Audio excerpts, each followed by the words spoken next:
Olá, muito bem-vindos à nossa Escola de Governo da Evoluta, nessa série em formato de podcast sobre temas relevantes da administração pública. Eu sou Matheus Delbon, diretor aqui da Evoluta, consultor na área pública, e hoje nós vamos iniciar uma série especial sobre o tema que pode transformar a captação de recursos no seu município, a destinação de imposto de renda para projetos locais. E para falar com a gente, nós convidamos o especialista Marcos Gregório Borges. Ele é mestre em gestão públicas pela USP, com especialização em direito tributário pela ENAP, servidor público federal, responsável pela área de cidadania fiscal da Receita Federal no estado de São Paulo. Seja muito bem-vindo, Marcos, é um prazer tê-los aqui.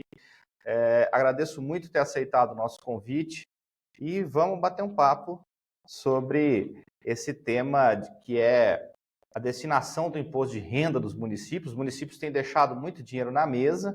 Eu sei que você tem percorrido o estado de São Paulo e outros colegas seus, outras regiões do Brasil, tentando difundir para o município, porque não cabe só a receita, não é um recurso automático, é um recurso que precisa de diversas ações do município para que ele possa estar recebendo, e essas ações têm uma cadência correta, têm uma forma correta. Então, agradeço o seu aceite do convite de estar conosco. Um ótimo dia, Matheus. Obrigado pelo convite. É uma satisfação para nós aqui da Receita Federal do Estado de São Paulo. Podemos participar dessa conversa, desse bate-papo.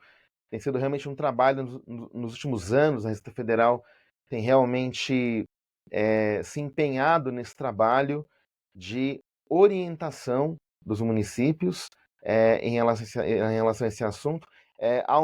Há um termo que nós usamos como nome guarda-chuva de todas as ações, que nós chamamos aqui na Receita Federal de campanha destinação.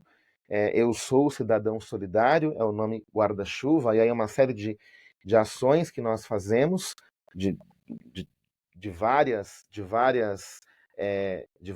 linhas, e uma delas, que é um pouco que nós vamos conversar aqui hoje, é principalmente a orientação para que os municípios possam participar, possam captar, para usar o termo que você usou aqui, possam captar recursos diretamente na declaração do imposto de renda pessoa física, e aqui em São Paulo ainda é um desafio, no estado de São Paulo, é um desafio grande que nós temos ainda para garantir que os municípios todos aqui do estado de São Paulo, todos os 645 municípios, possam pelo menos participar, ter a possibilidade de incentivar o seu contribuinte, o seu munícipe, a poder fazer essa doação, essa destinação. Muito obrigado.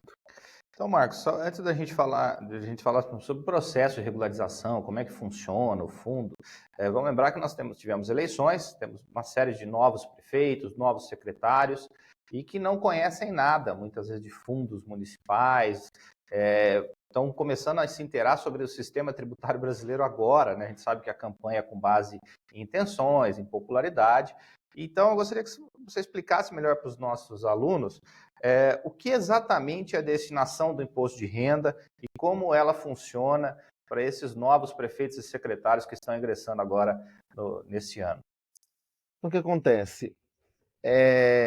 Para o contribuinte que faz a declaração do imposto de renda, pessoa física, no modelo completo, que é aquela declaração que você apura o imposto devido com base em deduções legais, dedução de escola, dedução de saúde, né?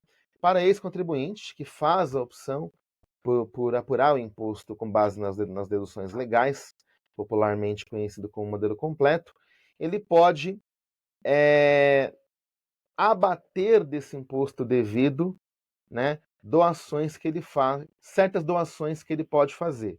Dessas doações, duas delas são as doações para fundos da criança e fundos da pessoa idosa, fundos de direitos da criança e do adolescente, fundos de direitos da pessoa idosa. Então essa doação que o contribuinte faz ao fundo, ele pode deduzir do imposto devido até um limite percentual de 6%.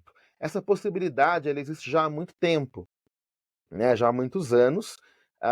Até então, até antes de 2012, né? realmente o contribuinte ele tinha que procurar esse fundo na sua cidade, caso ele estivesse regularizado, e fazer ali, né, uma doação. Tem município que você tem que depositar na conta, tem município que você tem que pagar um boleto. O conselho municipal ali, que responde pela gestão, emitia um comprovante confirmando aquela doação. Então, o contribuinte, ele no ano seguinte que ele fosse fazer a declaração, né, no exercício, ele informava isso. Essa possibilidade ainda existe, permanece, mas de 2012 para cá, né, foi criada a possibilidade de ser feito na própria declaração, porque o contribuinte pessoa física tem alguma dificuldade, né? Tem ali uma limitação. Esse processo exige um certo conhecimento contábil do cidadão, do contribuinte pessoa física.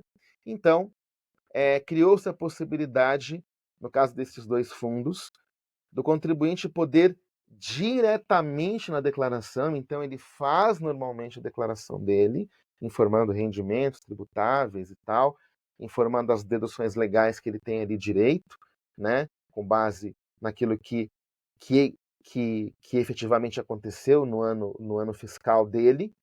E aí, caso ele tenha imposto devido, ele pode ali informar que ele quer doar até um certo percentual, até 3% para o contribuinte pessoa física, perdão, para o fundo da pessoa idosa e até 3% para o fundo da criança. Então, e dessa forma, ficou muito mais fácil a gente poder incentivar o contribuinte a fazer essa destinação. E aí eu tô falando aqui, hora doação, hora destinação, para esclarecer aqui. Do ponto de vista legal, essa forma de incentivo é chamada de doação, né? Doação dedutível é o termo que está na legislação do imposto de renda, mas na prática é uma destinação, uma vez que você abate do imposto devido. Então, até esse percentual de 6%, 3% para a pessoa para o fundo da criança e 3% para a pessoa idosa, na prática você abate. Então, na prática, é mais uma destinação do que uma doação. Na prática, é a seguinte questão, né? O munícipe pode deixar o recurso na cidade dele e deixar de enviar um total de 6% para Brasília, para o governo federal, e saber exatamente aonde essa política está sendo aplicada, que são esses dois fundos, né? E tem todo o controle local. E gostaria que você falasse um pouco, você já mencionou que é da infância e do idoso, né? Mas quais os tipos de projetos que podem ser beneficiados com esse recurso? Então, no caso desses dois fundos, a vinculação é a própria legislação da área. Então, no caso da criança, quais são as possibilidades de projetos que podem ser contemplados na prática? São projetos que estão contemplados ali no Estatuto da Criança e do Adolescente, né? Nós sabemos, e no caso do Fundo da Pessoa Idosa, é ali o Estatuto da Pessoa Idosa. Então, essas duas políticas, né, no Brasil, elas são geridas por essa legislação, que são leis federais, mas no município você vai ter ali, né, ou deveria ter, o Conselho Municipal da Criança e o Conselho Municipal da Pessoa Idosa, que vai ser responsável por estruturar e implementar as políticas de atenção a essas duas áreas. Então, esse recurso, uma vez destinado, é importante dizer que essa é uma das fontes de recursos. Eu sei que não é muito o assunto aqui, mas acho que isso é de interesse do gestor municipal. Esse fundo não é composto só de recursos do imposto de renda. Há outras formas de destinação, né? Há outros recursos que podem ser ali direcionados para esse fundo. O imposto de renda é um deles.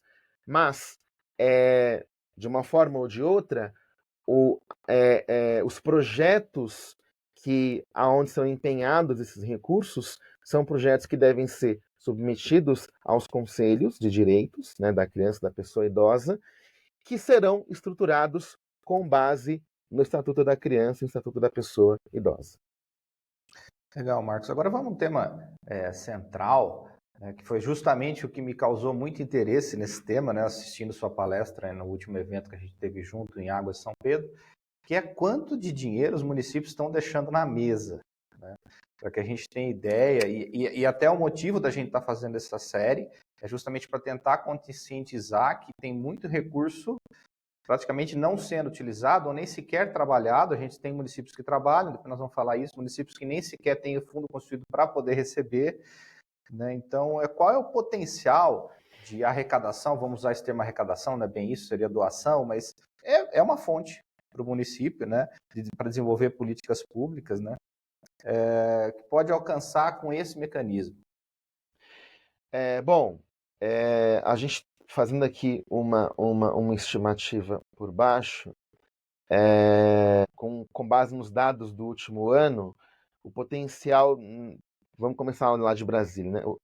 O potencial nacional estimado que nós temos, e esse dado pode ser acessado pelo gestor municipal, são dados públicos que nós disponibilizamos aqui na Receita Federal. Potencial nacional estimado aí em torno de 14 bilhões, um pouco mais do que isso.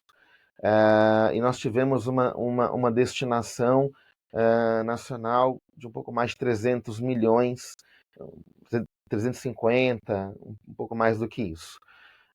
Em São Paulo, esse potencial corresponde em torno, aí é São Paulo, que eu digo estado de São Paulo, esse potencial está em torno de 4 bilhões, um pouco mais de 4 bilhões. Nós tivemos uma destinação aqui no estado de São Paulo, considerando os fundos todos que conseguiram fazer essa captação, em torno de 160 milhões, um pouco mais de 160 milhões. E para falar de São Paulo, isso corresponde a menos de 2%. Então, menos de 2% desse potencial foi realizado, né?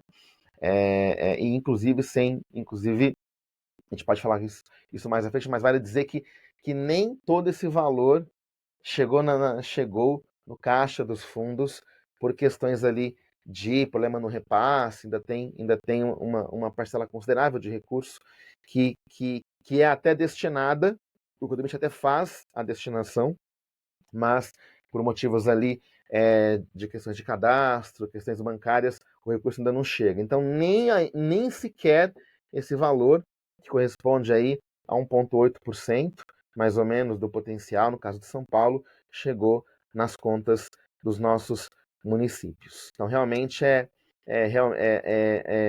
tem ainda um potencial muito grande a ser explorado. E uma coisa interessante é que esse recurso, né, imposto de renda, né, ele é um imposto federal, um tributo federal, e é interessante pensar que nós, né, a Receita Federal, que é um órgão federal, sendo um órgão federal, está faz um trabalho institucional, né, uma ação institucional da casa, do órgão, para que o recurso fique na cidade, né? É uma coisa curiosa, né? Para nós é uma forma de renúncia fiscal.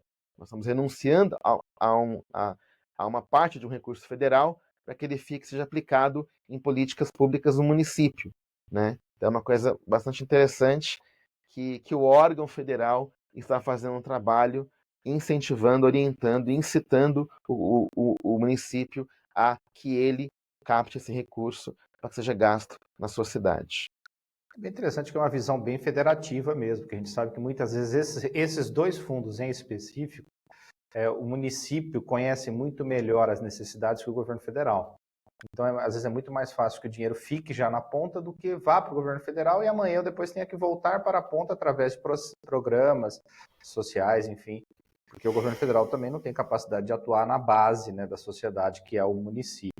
Mas você falou dessa questão da Receita Federal divulgar, eu acho que é muito interessante até para cutucar um pouco os novos prefeitos, a verem quanto de recurso ele tem. Então, eu gostaria que você explicasse que a Receita Federal disponibilizou um sistema que pode ter essa consulta pública, né? E aí cada governante vai saber exatamente no seu município o quanto seria esse potencial aí de doações na forma de arrecadação por renúncia fiscal. Sim, naturalmente aqui, depois certamente aqui a escola de governo vai disponibilizar esse link, a gente aqui disponibiliza. Mas explicando aqui, né, nessa conversa, basicamente o que nós fornecemos? Acho que são 4 informações. Primeira, a gente com base na apuração do imposto devido, a gente consegue identificar o potencial por um município, considerando o que a gente chama de domicílio tributário do contribuinte, que é basicamente onde está o CPF dele, né? Então a gente faz essa estimativa de potencial considerando 6% do valor devido com base na localização física do contribuinte, né? Então dá ali para o gestor municipal ter uma noção de quanto que ele arrecadaria se os contribuintes que estão na sua cidade, que tem CPF vinculado à sua cidade, que fazem a declaração no modelo completo, destinassem. Então a gente tem essa informação, essa primeira informação. Depois a gente tem uma informação considerando a destinação com base o que foi destinado com base no domicílio tributário, ou seja, quanto que aquele contribuinte que mora na cidade destinou. Mas aqui é importante esclarecer uma coisa. A destinação ela é uma opção do cidadão. Então, ele pode destinar para sua cidade ou para outra. Né? Ele não é obrigado, né? Eu posso morar na cidade A e querer ajudar a cidade B. Né? Então, aqui são 2 informações. Então, primeiro, a gente tem tem o potencial, que é uma informação vinculada à cidade. Depois a gente tem uma informação do que foi destinado, considerando o endereço da pessoa. Então, quanto que aquele contribuinte que mora naquela cidade destinou? Ele pode ter destinado para a própria cidade ou para outra cidade, né? Aí a gente não tem como saber. Depois tem uma terceira informação, que aí é considerando o endereço do fundo, que é quanto foi destinado para aquele fundo daquela cidade. Pode ter sido o munícipe da própria cidade, pode ter sido alguém de outra cidade. Nós temos casos reais aqui no estado de São Paulo, por exemplo, de cidades que captam muito mais de outras cidades do que da própria. Cachoeira Paulista é um exemplo prático. Barretos é um exemplo prático, né? Então, essa é uma terceira informação que a gente tem lá nessa página. E uma quarta informação é a informação dos DARFs pagos. Por que acontece? O contribuinte ele informa que ele quer destinar ali no programa do imposto de renda, e depois que ele entrega a declaração no prazo, tem que entregar no prazo, é emitida uma guia, e essa guia ele recolhe. Então, pode acontecer ali do contribuinte esquecer de pagar a guia, ter algum problema. Então, a gente tem ainda uma quarta informação, que é se de fato aquele valor que o contribuinte destinou para aquele fundo, ele efetivamente pagou. Inclusive, quando a informação está totalmente correta, não teve nenhum problema, esse valor, esse campo dos DARFs pagos tem que bater com o campo do repasse, que é uma outra coisa que a gente pode falar mais para frente, mas não existindo nenhum problema, a coluna com a informação de DARFs pagos vai bater com a coluna com a informação que depois a gente fornece do valor repassado. Isso é bem interessante. É interessante, acho que o prefeito entender que não é um recurso automático, é um recurso que depende depois de política pública de conscientização, de campanha.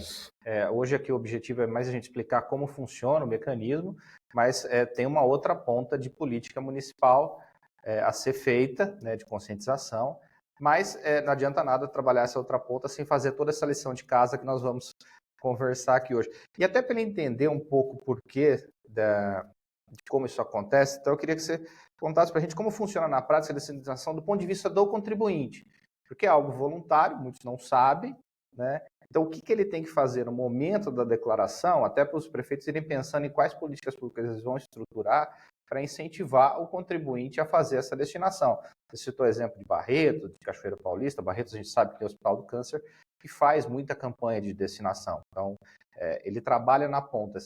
Esses recursos não aparecem de forma aleatória, né? Existe todo um trabalho. Cachoeira Paulista também a gente sabe que tem a Canção Nova, enfim, tem outras cidades que também fazem esse tipo de trabalho, acho que até nacionalmente, não é só no estado de São Paulo.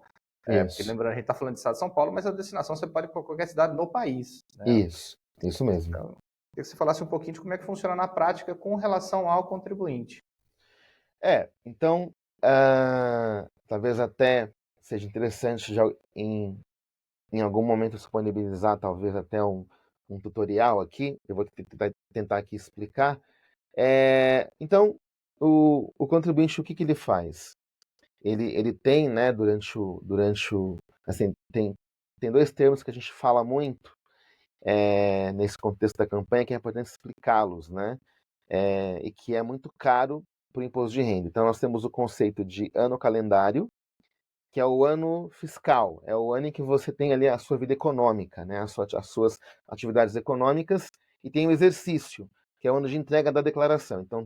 Então, sempre que se fala em imposto de renda, pessoa física, a gente sempre vai falar de 2 anos, ano calendário e exercício. Então, esse ano de 2024 foi 2024-23, né? Ano calendário 2023, exercício 2024. Então, é sempre importante ter em mente esses dois conceitos, porque isso faz muita diferença para entender o que é e como fazer a destinação. E é importante que você que é prefeito, prefeita, você que é gestor, tem que entender bem isso, porque se você não entender e não puder explicar para o contribuinte, fica difícil, né? Eu até gosto de dizer, Matheus, se você me permite aqui, Claro. uma coisa que eu criei aqui, uma dinâmica, que para que a gente consiga avançar com a campanha de destinação, a gente tem que combater 3Ds, né? 3D é uma ideia de tridimensional, né? Que é o ali o objeto na sua completude. Então são 3Ds. A gente tem que combater o desconhecimento, que é o trabalho aqui que a gente está fazendo, né? Combater a desconfiança, porque a gente não confia muito para onde está esse dinheiro e tal, e a desorganização, né? Que é a falta de planejamento. Então são esses 3Ds. Vamos falar aqui primeiro desse primeiro D, que é o D do desconhecimento. Então, o contribuinte, ele tem, ao longo do ano calendário, ele vai ter a vida fiscal dele, as atividades dele, e aí no ano seguinte, né, no ano do exercício, ele vai fazer a declaração. Ele vai informar na declaração, no exercício, aquilo que aconteceu da vida econômica dele durante o ano anterior, o ano calendário. Ele vai lá e baixa o programa de imposto de renda, ou faz pelo ECAC ali online, tem hoje duas formas de fazer, né? Ou você faz pelo programa que você baixa offline, que ainda é muito utilizado, ou você faz pelo aplicativo Meu Imposto de Renda, que é online, digamos assim. E ali, mas é a mesma coisa. Ali você vai preencher a declaração normalmente, informando os rendimentos tributáveis, isentos, na fonte. Né? Vai seguir ali normalmente como se faz uma declaração. E aproveito para dizer, informando corretamente todas as informações, né? Isso é muito importante. Vai informar as deduções que ele tem, com base naquilo que ele tem como comprovar, deduções de saúde, escola, enfim. Então, depois que está pronta a declaração, como se ele já fosse enviar, ou seja, ele já informou os rendimentos todos e as deduções todas, isso é muito importante. Com essas informações, o próprio sistema consegue já saber qual é o valor devido de imposto. E aí, feito isso, tem uma ficha lá no programa chamada Doações diretamente na declaração. Ele vai clicar ali e ele ali abre duas abas. Uma aba fundo da criança e uma aba fundo da pessoa idosa. Elas são idênticas, porque eu vou falar para uma, vale para outra. E ali você vai procurar o fundo para quem você quer doar, digamos, da sua própria cidade. Então você coloca lá Fundo Nacional, perdão, Fundo Municipal, seleciona o Estado de São Paulo, e procura o seu município. E aqui já tem um ponto importante. Aí você, digamos, está lá procurando o seu município. Vamos imaginar aqui, eu vou chutar aqui o município de Indaiatuba, por exemplo. E aí você vai procurar lá e não apareceu Indaiatuba, por exemplo. Ah, não apareceu. Então tem um problema no programa? Não. Quer dizer que o município não está regularizado, que é um assunto aqui. Tá? Então, se não aparece, seja na aba do Fundo da Criança, seja na aba do Fundo da Pessoa, não aparece o município, quer dizer que o município não está regularizado. E aí nós vamos falar sobre isso mais para frente aqui. Mas, enfim, digamos que você encontrou ali o município, selecionou o município que você quer doar, vai aparecer do lado ali, no canto inferior, vai aparecer valor disponível para doação. Vai aparecer um valor. Que valor é esse? Esse valor corresponde a 3% do valor devido. Ele já está calculado, porque você já informou corretamente, já informou os rendimentos, já informou as deduções, então ele já aparece ali aquele valor. Então é só você colocar ali o mesmo valor, ou menos, a pessoa pode doar até 3%, pode ser menos. Claro que a gente incentiva que o contribuinte destine o máximo que ele puder, mas é uma escolha do contribuinte. Então, ele coloca o valor ali, né, até o limite do que consta ali disponível, dá ok, ele repete a mesma coisa para o outro fundo, e aqui é importante frisar, o contribuinte pode ajudar os dois fundos. Ele pode ajudar tanto criança quanto pessoa idosa. É um cuidado que o legislador teve quando criou essa forma de doação na declaração, foi separar os limites. Então, o limite global é 6%, mas é 3 para cada um. Não dá para doar 4 para criança. Por exemplo, eu queria doar 6 na declaração para criança. Não pode, é só até 3. Eu queria doar 6 para pessoa idosa. Não pode, é só 3. Então, esses limites não se conversam. É até 3 para cada um. Então, você pode doar, ir lá e colocar o valor total de 3 para o fundo da criança, o valor total de 3 para o fundo da pessoa idosa. Preenche lá, seleciona o município, dá ok, entrega a declaração até o prazo. Isso é muito importante frisar, viu, Matheus?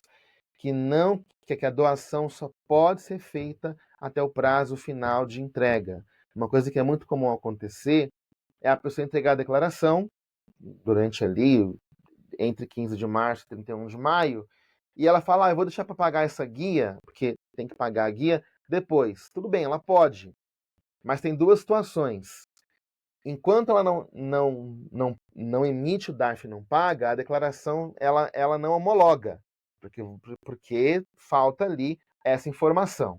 Então, até a gente recomenda que o contribuinte, ao entregar a declaração, pague a guia em seguida.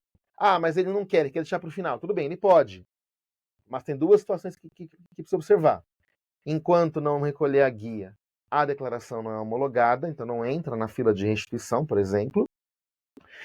E segundo, essa guia não pode ser paga fora do prazo de entrega.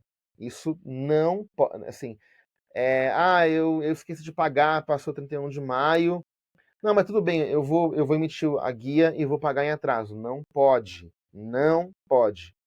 Se infelizmente isso acontecer, não esquecer e não recolher, ele infelizmente vai ter que retificar a declaração e retirar essa possibilidade, né? Então tem que ir lá, né? Tem um campo lá, na parte de DARF, tem um campo lá específico, DARF, fundos da criança, DARF, fundos da pessoa idosa. Quando a gente imprime a guia já está pronta, não precisa fazer nada, é só pegar aquela guia e pagar até o prazo de entrega. Inclusive, até a guia hoje permite que você tenha até QR Code. Dá até para a pessoa colocar lá QR Code e pagar com Pix e tal. Então, tem toda uma facilitação. Recolhe aquela guia dentro do prazo, né, de até 31 de maio. Aí tá tudo certo. Ao pagar essa guia, esse recurso destinado, ele fica já vinculado ao CNPJ daquele fundo.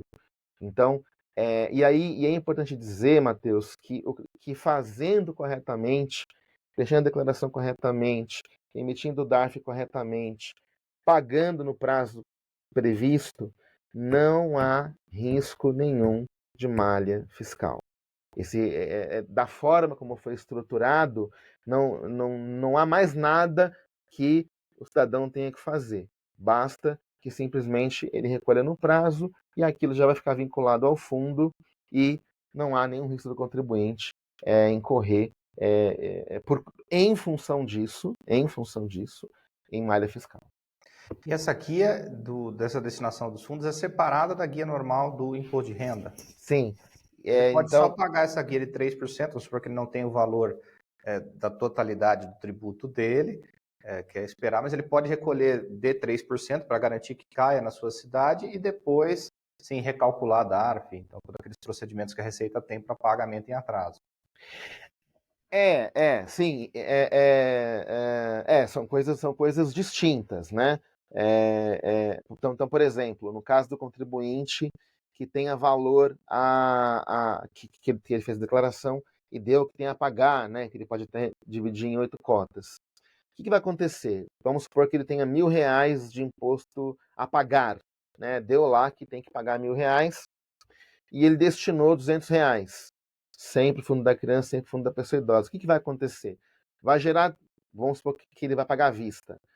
Vai gerar 3 DARFs diferentes.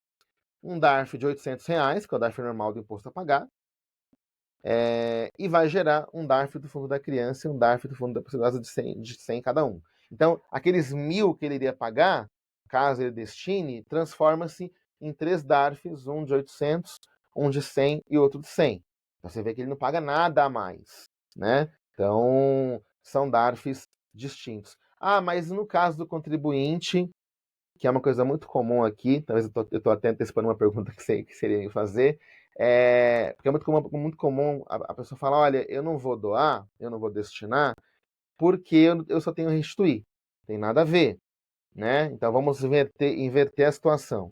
Então ele teria R$ 1.000 a restituir, fez a declaração, apurou, tudo certinho, deu lá que tem R$ 1.000 a restituir. Ele pode destinar a mesma coisa.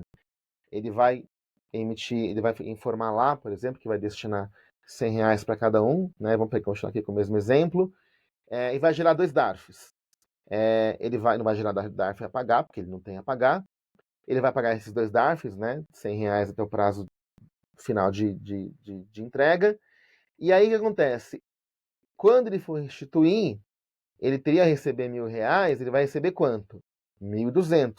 Porque esses 200 que ele destinou, ele recebe na hora que ele for restituir. E com um detalhe que as pessoas não sabem e que pode até ser objeto de um trabalho de marketing aí dos gestores municipais, e um marketing verdadeiro, que uma vez que nenhum contribuinte recebe o valor a restituir logo no dia 31 de maio, que em tese teria que receber nesse dia, mas o Estado não tem como fazer isso, ele recebe nos lotes, então todo contribuinte recebe em função do tempo, ele recebe ali o valor da sua restituição com a atualização da Selic.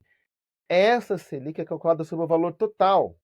Então, se ele tem 1.000 a restituir e fica lá no último lote, por exemplo, e vai restituir 1.200 porque destinou, a Selic é calculada com base no valor total. Então, até tem ali, digamos assim,